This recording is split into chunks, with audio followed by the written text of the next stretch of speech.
Claressa sent me a cease and desist? Y'all probably knew because she was in the comments on my video saying it, okay? And so here's what I'm going to do in terms of the cease and desist. So my lawyers have been going back and forth with her lawyer. And we've been trying to figure out what was actually said that was defamatory. Now, there was one thing that I did see that was mentioned that could be grounds for any type of lawsuit. But we have since corrected that. And so let me tell you what happened, right, before we get into the specifics of why we're here. All right, because this is my formal apology to the GOAT. Christmas 2025 was meant to be soft lights, matching pajamas, and that fake perfect holiday love people flood onto the timeline. Instead, for Claressa's shields, it allegedly turned into something much colder, not loud, not explosive. Just a kind of quiet betrayal that sinks into your chest and refuses to leave. And this is where things stop adding up. On Christmas Day, Claressa goes live inside a Louis Vuitton store. Designer shelves, luxury lighting, energy high. She's flexing a duffel bag in real time. Then comes the detail nobody expected. The receipt. Her receipt, her name, her purchase clear, timestamped, no confusion. She bought the bag. Period. But hours later, that very same duffel bag reappears. This time framed as a gift from Papoose, a gift she allegedly paid for herself. That's the first crack. And once that crack shows, the entire storyline starts leaking. Then comes punch number 2. Another video surfaces. It's the same day. I need a trick. I gotta put my glasses on, Jay. Hold on for a second. I need a trick. Yeah, I need a trick. I need a trick. Woo! Papoose is out here looking for a trick. And he got one. Yes, beautiful girl. Beautiful. Gorgeous girl. Y'all ain't gonna tell me Claressa ugly. I'm sorry, she's not. She don't care what 50. This time from another store, new location, same vibe, same camera angle, same grip. The same way Papoose has been seen holding the phone in past Remy Ma videos. Visual patterns don't lie. And just as people start connecting dots, the clip vanishes, deleted, not buried by the algorithm, but removed. According to claims, it happened after a call was made telling the store to pull it down. Too late. The internet already had it. And more importantly, so did Tasha K. That's when this stops being messy relationship drama and turns darker because the allegation isn't just cheating. It's usage leverage. Keep her close while the marriage stays intact type situation. And suddenly money keeps popping up in the conversation, tax liens, debt, pawn shop chatter. When money gets tight, love turns into a costume and loyalty becomes transaction.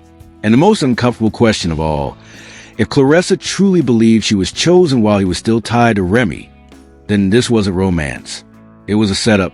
The tone shifts hard when leaked audio surfaces. Language that doesn't sound like love at all. Words like, I need a trick, not a partner, not a woman I love. A trick. That's when people started asking, is Claressa being admired or positioned? Now rewind back to Christmas itself. Publicly, Claressa said something simple and devastating. I was alone on Christmas. No rage. I'm sad to report. Because here's the thing. The Christmas thing, we gotta go back to 2025. I'm so sorry about this, y'all. We gotta rewind it back. I gotta do one spin for this. We gotta rewind it back, okay? So the Christmas thing had me bothered. Had a lot of y'all bothered. Claressa spent Christmas alone. She was live in the Louis Vuitton store buying Louis Vuitton bags and a duffel bag. Posted the receipt of the duffel bag online, had Papoose give her a Louis Vuitton box with a duffel bag in it and forgot that she had posted the receipt stating that she bought the duffel bag that he gave her. Then she said, hey, can you get this online so people would think you bought me something? Okay, cool. I'm gonna sit down right here like this. All right, right there. Put the camera up. Let's go. Same way he was holding the camera for Remy Ma that she claims that he was not with on Christmas. No theatrics, just isolation. For a moment, people believed that was the entire story. But the internet never stops at statements. It follows timelines. And timelines don't lie, they crash. Because while the loneliness narrative was settling in, Claressa was live on camera shopping luxury during that same holiday window. Same day, same hours, same bag, same receipt. And then suddenly a gift storyline that didn't line up with the proof. That's when another claim locks in. Claressa, Papoose, and Remy Ma were allegedly all in the same city during the same holiday window. The explanation shifted fast. Different days, different moments, but same outfit, same camera handling, same environments. That explanation didn't land, it floated. And floating stories invite deeper digging. Tasha K. then drops a line that shifts everything from investigation to intuition. Allegedly, she says her spirit tells her the marriage never fully ended. That this wasn't separation, it was compartmentalization, not a love triangle, but a financial one. One person emotionally available, one marriage legally intact. And when this video came out, and they put it in my DM and I posted it, the owner of this fur coat store deleted the videos. He got a call mysteriously to delete immediately, but too late. Tasha K already had it, bro. Proof that they was together on Christmas. He was with his kids, his wives, Remy. He held the camera when Remy did her little video. And one stream of money keeping everything suspended.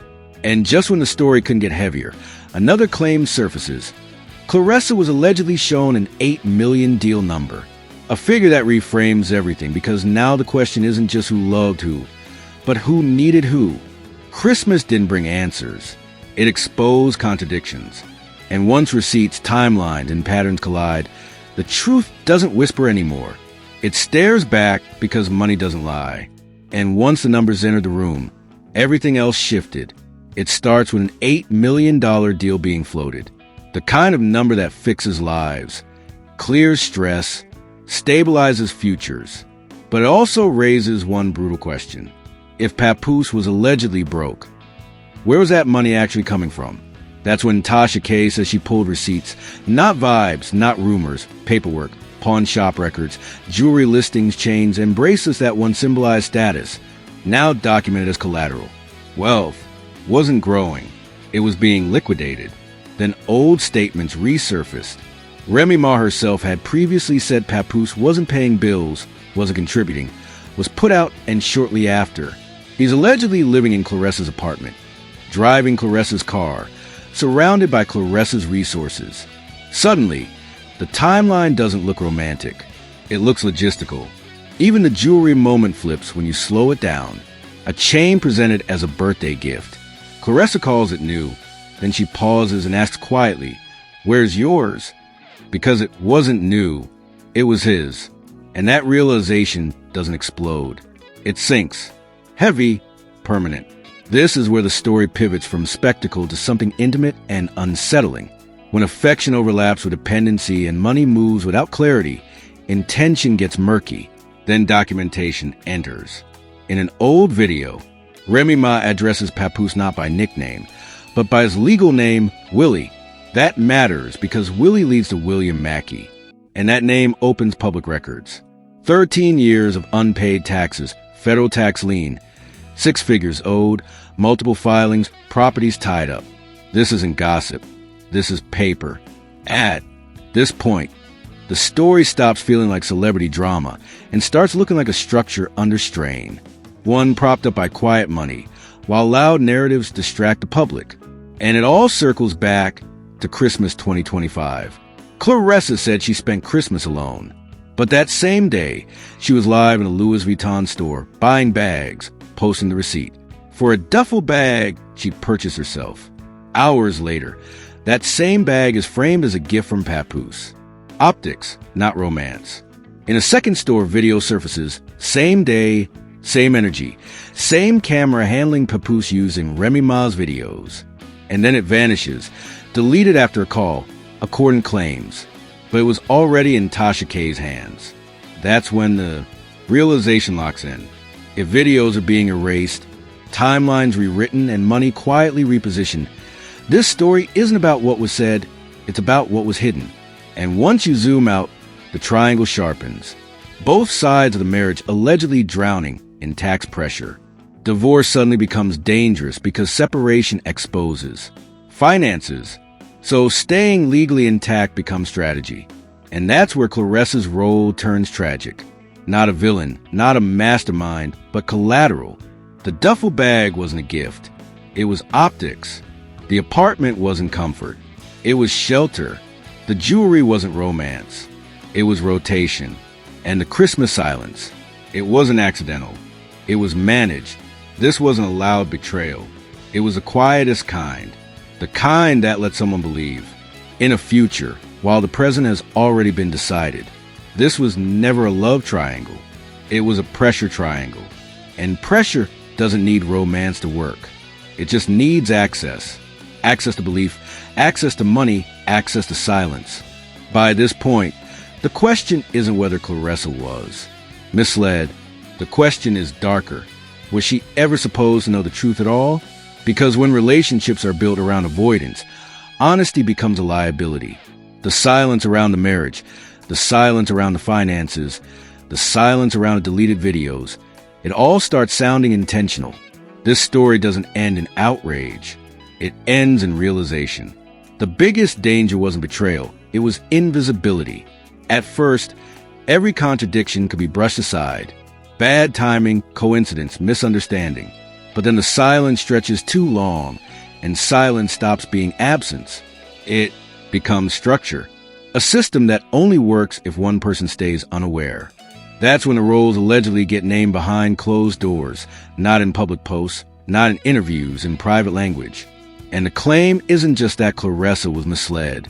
It's that she was positioned to feel chosen while the marriage she believed was over, never legally moved. Positioned to invest emotionally and financially into something that was never designed to become real. That's the line between heartbreak and design. Heartbreak happens when plans fall apart. Design happens when plans never included you. According to allegations, Claressa wasn't treated like a partner. She was treated like a function, a buffer when pressure rose, a shield when finances tightened, a distraction when attention needed redirecting. That's why the phrase that surfaced later hits so hard. You are the lick. Those aren't words of love. They're words of calculation.